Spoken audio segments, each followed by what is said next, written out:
सिंगरौली जिले के बासी बेड़दहा क्षेत्र में आदिवासी समुदाय जो पीढ़ियों से अपने जल जंगल जमीन पर निर्भर रहा है, इन दिनों गंभीर विवाद का सामना कर रहा है।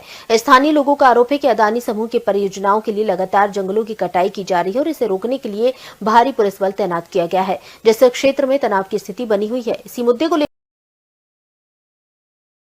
इतना मैं बता दे रहा हूं कि अदानी कंपनी का राज यहाँ कायम नहीं होने देंगे, चाहे भले हमारी जान चली। तेंदू डोरी और क्या कहते हैं हर्रा बहेरा आंवला, इसके ऊपर उनका जीवन निर्भर है। यही उनके जीविकोपार्जन का साधन है। वो बिल्कुल बेगुनाह लोग हैं। एक तरफ सरकार अरबों रुपए हर साल खर्च करके पेड़ लगवा रही है प्रदूषण रोकने के लिए, और दूसरे तरफ हजारों पेड़ बिना किसी अधिकार के, बिना किसी कानून कायदे के कटवाए जा रहे हैं। वो बेचारे गरीब, उनको बंदी बना के 4-5 गांव के आदिवासियों को पूरी तरह से चारों तरफ से पुलिस के द्वारा घेर लिया गया। उनको कहीं बाहर नहीं दिया, न शादी में जा रहे हैं, न ब्याह में जा रहे हैं, न कथा में, न भागवत में। उनको पूरी तरह से बंदी बना के रखा गया है। उन्हीं के पास जा करके उनके दुख सुख को सुनने के लिए, समझने के लिए विक्रांत भूरिया जी ने हमसे परसों कहा था कि आप सबसे सीनियर वहाँ के हैं, अपने साथियों को लेकर के अब चले जाए, उनका रता पता लगा लीजिए किस परिस्थिति में है, उनको क्या समस्या है, क्यों अदानी कंपनी उनको निकाल रही है। और इसी तरह से पटवारी साहब, जो जीतू पटवारी जी, उनसे हमारी कल 2 बजे बात हुई। उन्होंने भी यही कहा, मैंने उनसे कहा था 23 तारीख को कल हम लोग जाएंगे और आज के लिए, और आज के लिए हमने कहा था कि 23 तारीख को शाम को हम आपको बताएंगे। तो वहीं हम लोग जा रहे थे, लगभग 200 से ज़्यादा लोग थे। उधर जो लंघा डोल तरफ से आ रहे थे, हमारे लंघा डोल ब्लॉक के लोग, उनको साजाबार में रोक लिया गया। इधर माड़ा तरफ से जो जा रहे थे उनको रास्ते में रोक लिया गया। एक जत्था हम लोगों का उधर सरई तरफ से आ रहा था, उसको रोक लिया गया। हम लोग करीब 100 के तादाद में, 100 से ज़्यादा थे। हम लोग सीधे रास्ते से जा रहे थे।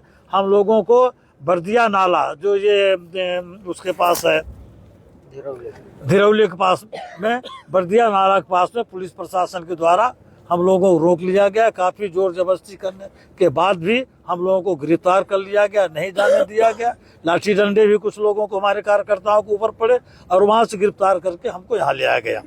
यहाँ अभी हम लोगों को रिहा किया गया है। अभी 12-15 लोगों को, उनकी गाड़ी वहीं बर्दिया नाले के पास खड़ी है, क्योंकि उनके पास ड्राइवर नहीं था।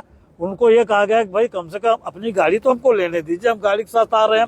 उनको गाड़ी तक लेने के लिए नहीं दिया गया, बल्कि चाबी तक नहीं दिया गया। वो गाड़ी वहाँ है। अब उनको भेजने के लिए पुलिस के पास कोई व्यवस्था नहीं है।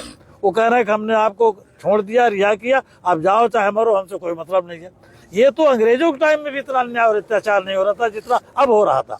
भारतीय जनता पार्टी की सरकार में चाहे पुलिस प्रशासन हो, चाहे जिला प्रशासन हो, पूरी तरह से इनके गुलाम बन के काम कर रहे हैं। और इसी वजह से हम कहते 12 आदमियों को तुमने रिहा किया, तुम्हारी जिम्मेदारी बनती तुम वहां पहुंचाओ।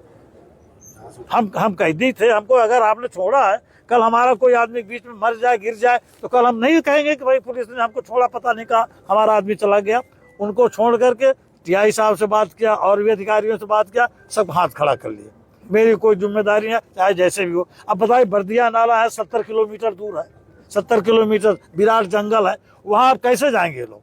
यही सब समस्या है। लेकिन इतना मैं बता दे रहा हूं कि अदानी कंपनी का राज यहाँ कायम नहीं होने देंगे, चाहे भले हमारी जान चली जाए।